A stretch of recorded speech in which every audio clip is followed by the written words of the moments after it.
Good morning बच्चों। आज हम क्लास 10th की हिंदी व्याकरण का अध्ययन करेंगे।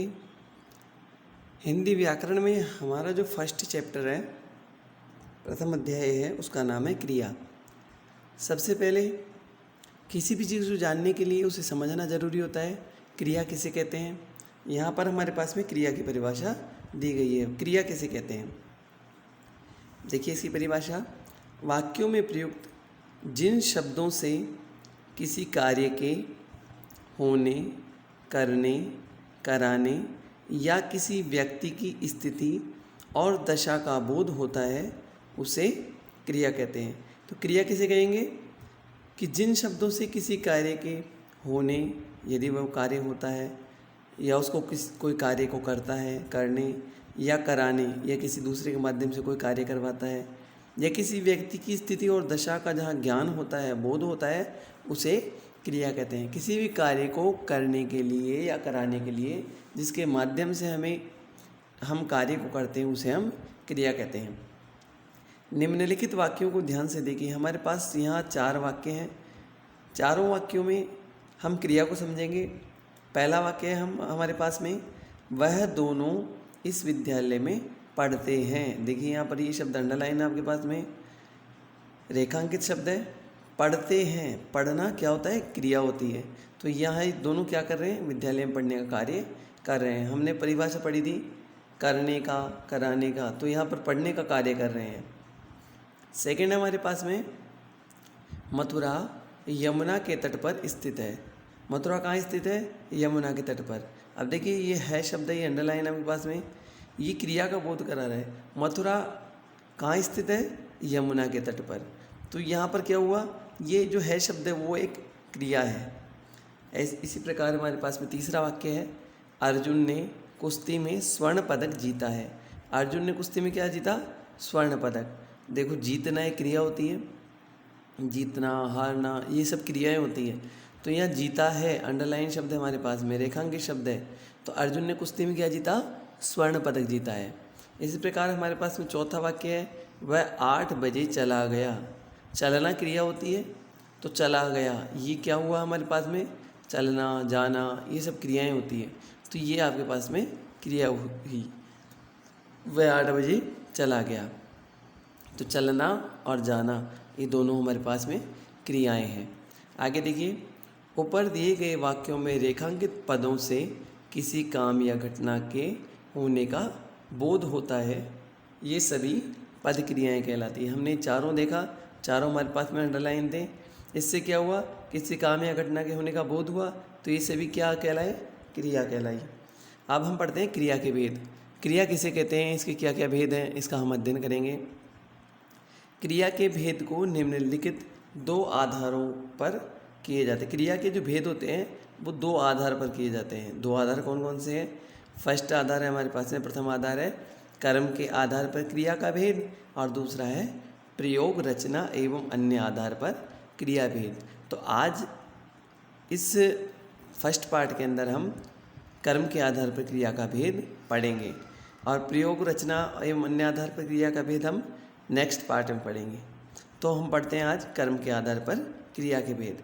तो कर्म के आधार पर क्रिया के भेद हैं वो 2 प्रकार के होते हैं। 2 प्रकार कौन कौन से होते हैं? आपके एग्ज़ाम के हिसाब से बहुत इंपॉर्टेंट है। एक तो होता है अकर्मक क्रिया और एक होता है सकर्मक क्रिया। यानी अकर्मक और सकर्मक। यहाँ आप समझिए, अकर्मक जिसमें कर्म नहीं होगा और सकर्मक जिसमें कर्म होगा। देखिए सबसे पहले हम अकर्मक पढ़ते हैं। अकर्मक क्रिया किसे कहते हैं? वाक्य में प्रयुक्त जिस क्रिया का कर्म नहीं होता। यहाँ इम्पोर्टेंट बात है आपके लिए कि वाक्य कोई भी होगा उसके अंदर क्रिया के साथ में कर्म नहीं होता। जहाँ कर्म नहीं होता वो कौन सी क्रिया कहलाती है? वो कहलाती है अकर्मक क्रिया। तो क्रिया का कर्म नहीं होता और जो कर्ता तक ही सीमित होती है, वो क्रिया केवल कहाँ तक सीमित रहेगी? कर्ता तक सीमित रहेगी, उसे अकर्मक क्रिया कहते हैं। अकर्मक की विशेषता क्या होगी? 2 विशेषता है। एक तो क्रिया का कर्म नहीं होता, फर्स्ट इंपॉर्टेंट बात है आपके पास में, कर्म नहीं होगा, वो क्या कहलाएगी? अकर्मक। दूसरा, वो कहाँ तक सीमित रहेगी? कर्ता तक, इसलिए हम उसे क्या कहेंगे? अकर्मक क्रिया। जैसे हमारे पास में 4 उदाहरण दे रखे हैं यहाँ पर। सबसे पहले, शिवांगी दौड़ रही है। इसमें ये जो वाक्य है दौड़ दौड़ रही है, ये कहाँ तक सीमित है? कर्ता तक सीमित है और इसमें कर्म नहीं है। दौड़ना क्रिया है, रही है ये भी क्रिया है, जैसे जा रही है, दौड़ रही है, ये सब क्या है? क्रिया है, इसमें कर्म नहीं है। इसलिए शिवांगी तक सीमित है तो ये कर्ता तक सीमित है। इसी प्रकार प्रकाश हंस रहा है, ये भी कर्म से रहित है, इसमें कर्म नहीं है। प्रकाश कर्ता हो गया और हंसने का काम कौन कर रहा है? प्रकाश कर रहा है, इसलिए क्या हो गया? ये अकर्मक क्रिया।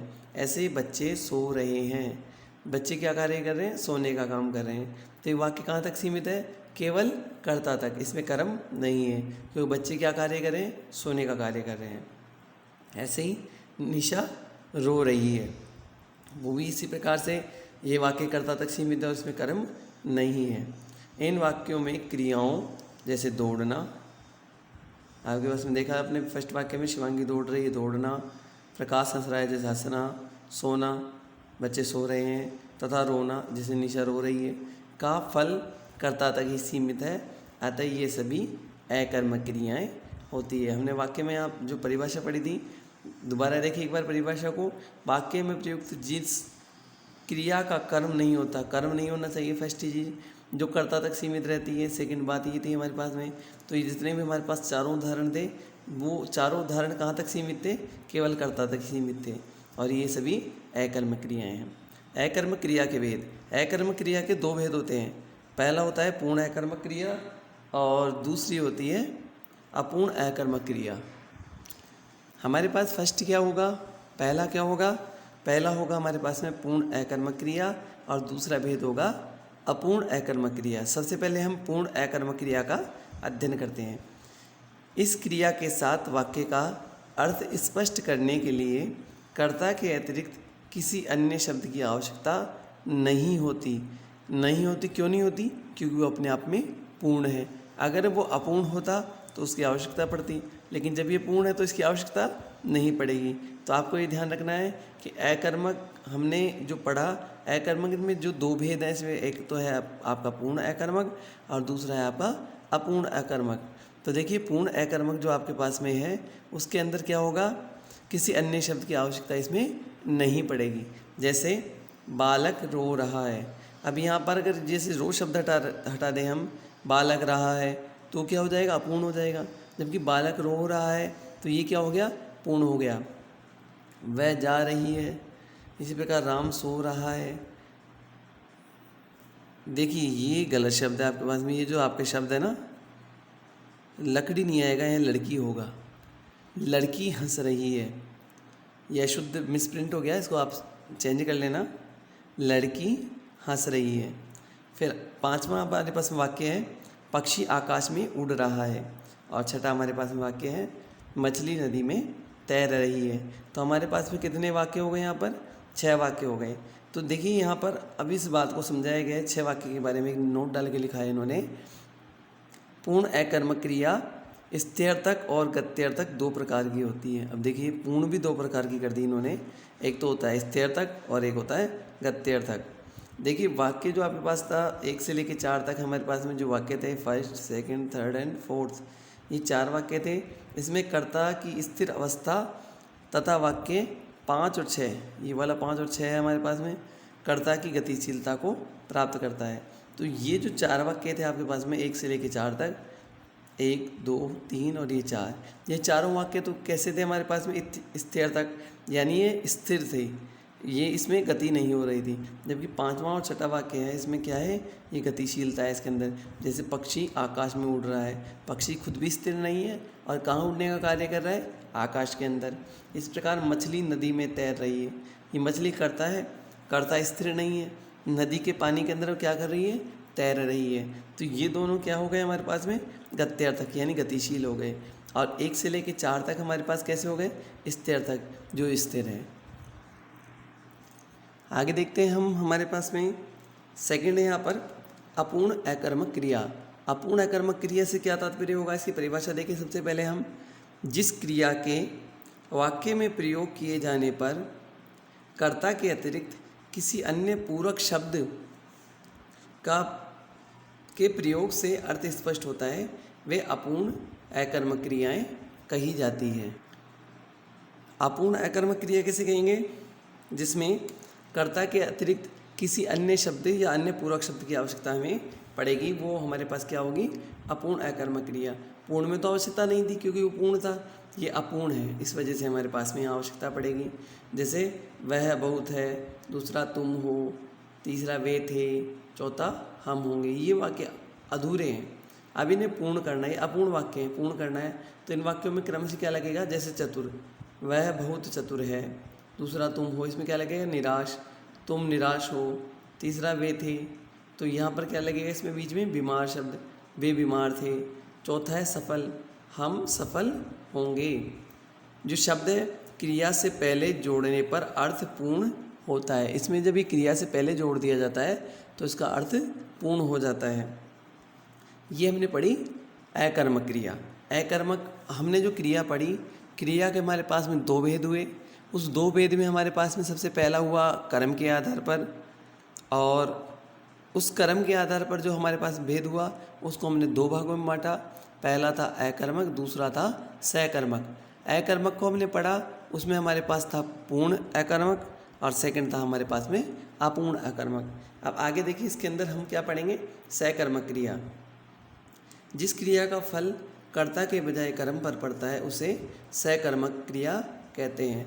यहाँ पर कर्ता पर प्रभाव इसका नहीं पड़ेगा, कर्ता के बजाय किस पर प्रभाव पड़ेगा? कर्म पर। जब कर्म पर प्रभाव पड़ेगा, कर्म की प्रधानता होगी तो क्या कहलाएगी? सकर्मक क्रिया। सकर्मक यानी कर्म के साथ या कर्म सहित, तो कर्म के ऊपर प्रभाव पड़ेगा, कर्ता पर इसका प्रभाव नहीं पड़ेगा। देखिए हमारे पास में यह उदाहरण, तीन उदाहरण दे रखे हैं। पहला है लड़कों ने आम खाए, दूसरा है नेताओं ने भाषण दिए, तीसरा था हमने एक सांप देखा। इन वाक्यों में आम, देखिए फर्स्ट में यहाँ आम था, सेकंड में भाषण, नेताओं ने जैसे भाषण दिए, और थर्ड में था सांप, ये देखिए ये वाला, तो कर्म। ये सभी क्या है? कर्म है। इन वाक्यों में आम, भाषण और सांप कर्म है, जिस पर खाना, देना और देखना क्रियाओं का फल पड़ रहा है। देखिए यहाँ पर खाना, किसने क्या खाए? आम खाए। किसने खाए? लड़कों ने खाए। तो ये जो आम था वो कर्म हो गया और ये क्रिया थी, तो आम का प्रभाव किस पर पड़ा? क्रिया का। देखिए यहाँ पर क्रियाओं का फल पड़ रहा है, तो देखिए आम को क्या किया जाएगा? खाया जाएगा, क्रिया का प्रभाव पड़ा। नेताओं ने भाषण दिए, भाषण देना, भाषण देना, देखिए यहाँ पर कर्म था और किसका प्रभाव पड़ा? क्रिया का। इस प्रकार सांप एक कर्म था और देखना एक क्रिया हुई। सांप को देखेंगे जब तो क्रिया होगी, सांप को देखते जैसे डर लगता है, वैसे सांप को देखने के बाद सांप को देखा तो सांप तो क्या हुआ? कर्म हुआ, और ये क्रिया, तो क्रिया का प्रभाव इस पर पड़ा। इस प्रकार हम देखते हैं सकर्मक क्रिया के भेद। सकर्मक क्रिया के तीन उपभेद हैं। सकर्मक क्रिया के कितने भेद हैं? तीन उपभेद हैं सकर्मक क्रिया के। कौन कौन से हैं उसे देखते हैं हम। सबसे पहला है हमारे पास में एक कर्मक क्रिया। एक कर्मक किसे कहेंगे? जिस वाक्य में क्रिया के साथ उसका एक ही कर्म हो उसे एक कर्मक सकर्मक क्रिया कहते हैं। एक कर्मक, देखो शब्द को आपको खोलना है। शब्द क्या है हमारे पास में? एक कर्मक, यानी एक ही कर्म होना चाहिए इसके अंदर। तो हमारे पास में पहला क्या होगा इसके अंदर? उदाहरण हमारे पास में पहला उदाहरण, बूढ़ा आम खाता है। आम एक ही है, कर्म एक ही है हमारे पास में। राजू गाना गाता है, तो यहाँ पर गाना गाना भी क्या हुआ? एक कर्मक हुआ। अब हम पढ़ते हैं द्विकर्मक। द्विकर्मक किसे कहते हैं? जिसमें दो कर्म होंगे। देखिए उदाहरण आपके पास परिभाषा, कुछ वाक्यों में क्रिया के साथ उसके दो कर्म होते हैं। क्रिया के साथ कितने कर्म होते हैं? दो कर्म होते हैं। दोनों के बिना वाक्य का अर्थ स्पष्ट नहीं हो पाता। जैसे धनी पुरुष याचक को रुपये देता है, तो याचक और रुपया दोनों क्या हुए आपके पास में? कर्म हुए। अध्यापक छात्रों को हिंदी पढ़ाता है, तो यहाँ पर दो कर्म होंगे। क्या क्या होंगे हमारे पास में? एक तो होगा छात्र और एक होगा हिंदी। देखिए ऊपर के प्रथम वाक्यों में याचक और रुपया, याचक और रुपया, और द्वितीय वाक्य में यहाँ पर हमारे पास सेकंड सेंटेंस है। द्वितीय वाक्यों में छात्रों तथा हिंदी, ये देखिए छात्रों तथा हिंदी, ये दो दो कर्म हैं। इनमें एक कर्म याचक तथा छात्रों, देखिए याचक तथा छात्रों, ये सजीव है। याचक मांगने वाला और छात्र पढ़ने वाले, ये सजीव है। और दूसरा है रुपया और हिंदी, ये निर्जीव है। देखिए रुपया और ये हिंदी, ये दोनों निर्जीव है। इसमें एक कर्म प्रत्यक्ष और दूसरा परोक्ष या अप्रत्यक्ष होता है। तो आपने देखा कि इसमें दो कर्म हुए, इस वजह से हम इसे क्या कहेंगे, द्विकर्मक। पहला हमने पढ़ा था उसका नाम था एक कर्मक, और दूसरा हमने पढ़ा उसका नाम क्या हुआ, द्विकर्मक। इसी प्रकार अगला देखिए, तीसरा हमारे पास में अपूर्ण सकर्मक क्रिया। जिन क्रियाओं में कर्म के रहते हुए भी अर्थ का पूरा बोध नहीं होता, उसे पूरा बनाने के लिए कर्म से संबंध रखने के वाले अन्य शब्दों यानी पूरक जो शब्द होते हैं उनकी आवश्यकता होती है, उन्हें अपूर्ण सकर्मक क्रिया कहते हैं। यानी अपूर्ण से तात्पर्य होगा वो पूर्ण नहीं होगा और इसमें पूरक शब्दों की आवश्यकता पड़ेगी। जैसे हमारे पास में 4 वाक्य हैं, अध्यापक छात्रों को मूर्ख समझता है। तो समझना तो क्या है हमारे पास में क्रिया, देखिए यहाँ पर साथ ही साथ देखिए फर्स्ट हमारे पास उदाहरण था, इस उदाहरण में समझता क्रिया का कर्म मूर्ख है, किंतु छात्रों जो शब्द है बिना क्रिया के अर्थ पूरा नहीं होता। जो छात्र है ना ये क्रिया होगी, तो इनके बिना ये शब्द पूरा नहीं होगा। अध्यापक मूर्ख समझता है, अब किसे समझता है, छात्रों को, तो इसके बिना जब तक ये शब्द नहीं आएगा तो क्या होगा, अपूर्ण रहेगा। इसी प्रकार दूसरा है हमारे पास में, जनता ने नरेश को अपना प्रतिनिधि चुना। तो यहाँ पर नरेश क्या हुआ, नरेश क्या हुआ, इस ये जो वाक्य आपके पास में अपूर्ण था उसको सकर्मक किया, कैसा, पूर्ण किया। तो जनता ने अपना प्रतिनिधि चुना, किसे चुना, इसको अपूर्ण इसको पूर्ण करना है तो नरेश को। इस प्रकार तीसरा है हमारे पास में, वह सबको अपना भाई समझता है। वह सबको, देखिए सबको शब्द आ गया, यहाँ पर अगर वाक्य होता वह अपना भाई समझता है तो अपूर्ण होता है, किसे समझता है, सबको। इस प्रकार चौथा है हमारे पास में, हम सब उसे विद्वान मानते हैं। तो हम सब उसे विद्वान मानते हैं, ऐसे कहते हैं ना कि उसे विद्वान मानते हैं, तो ये वाक्य शुद्ध नहीं होता, अपूर्ण रहता है ये। तो किसे मानते हैं विद्वान, हम सब उसे मानते हैं। तो यहाँ पर क्या आएगा, ये पूरक शब्द रहेगा, हम सब। अगर वाक्य होता उसे विद्वान मानते हैं, किसे मानते हैं, हम सब मानते हैं। कौन मानते हैं, हम सब मानते हैं। तो यहाँ पर हम पढ़ेंगे अकर्मक और सकर्मक क्रिया में परिवर्तन। देखिए क्रियाओं का सकर्मक और अकर्मक होना उसके प्रयोग पर निर्भर करता है। इसलिए कभी कभी अकर्मक क्रियाएँ सकर्मक में और सकर्मक क्रियाएँ अकर्मक में प्रयुक्त होती है। जैसे पढ़ना, वह पुस्तक पढ़ रहा है, ये तो हो गई सकर्मक।